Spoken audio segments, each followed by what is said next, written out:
दोस्तों, आज आपके लिए लेकर आए हैं चुड़ैल की कहानी। एक बहुत ही खूबसूरत गांव था जिसका नाम था बीरनगर। यहाँ सभी लोग बहुत खुशी खुशी से रहा करते थे। गांव में सभी कुछ अच्छा चल रहा था और इसी बीच अमेरिका से एक फैमिली अपने पुश्तैनी घर में रहने आती है। उस परिवार में पति पत्नी और उनका छोटा सा बेटा थे जो अपने हवेली में रहने आए थे। सभी के आते ही गाँव वालों में खुशी की लहर दौड़ पड़ी, क्योंकि यह फैमिली कोई और नहीं बल्कि इसी गांव में रहने वाले एक पुराने जमींदार की थी और गांव वाले उनकी बहुत इज्जत करते थे। सब कुछ ठीक चल रहा था, लेकिन अचानक एक दिन इस परिवार के बच्चे की तबीयत अचानक बिगड़ने लगती है। सभी को लगता है मौसम का परिवर्तन हुआ होगा, लेकिन बात तो कुछ और ही थी। धीरे धीरे लड़के का चेहरा नीला पड़ने लगा। आनन फानन में परिवार ने डॉक्टर को बुलाया और डॉक्टर को भी कुछ समझ नहीं आया, तो उसने पास में ही बने एक हॉस्पिटल में उन्हें स्वास्थ्य परीक्षण के लिए आमंत्रित किया ताकि बच्चे की बीमारी का पता लगाया जा सके। परिवार ने डॉक्टर की सलाह अनुसार हॉस्पिटल जाना जरूरी समझा। सारे परीक्षण होने के बाद भी कुछ नहीं हासिल हुआ। जैसे ही सारा परिवार गांव पहुंचा तो गांव के कुछ बुजुर्गों ने बच्चे की हालत देखकर उन्हें ओझा के पास जाने को कहा। आज भी गांवों में पुराने रीति रिवाज के अनुसार झाड़ फूंक करके इलाज करने की प्रथा कायम है। परिवार सभी सदस्य बच्चे के लिए ओझा के पास भी जाने को तैयार हो गए। गांव के पास ही पहाड़ी में एक बाबा रहते थे जो कि काली विद्या में भी माहिर थे। जैसे ही उनके आश्रम की सीढ़ियों में वह बच्चा अपने परिवार के साथ पहुंचा तो ओझा जोर जोर से चिल्लाने लगे, तू क्यों आई है? इतने बरसों के बाद भी तेरा बदला शांत नहीं हुआ।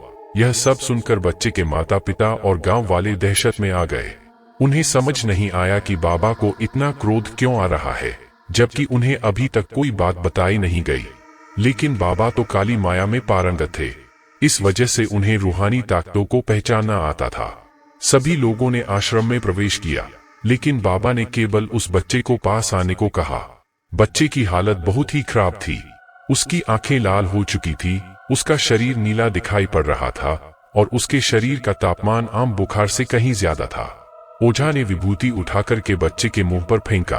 बच्चा जमीन पर लेट गया और जोर जोर से हाथ पैर हिलाने लगा। किसी को कुछ नहीं समझा रहा था कि बाबा की विभूति से क्या चमत्कार हुआ कि बच्चा अपने आप जमीन पर लेटकर ऐसी हरकतें करने लगा।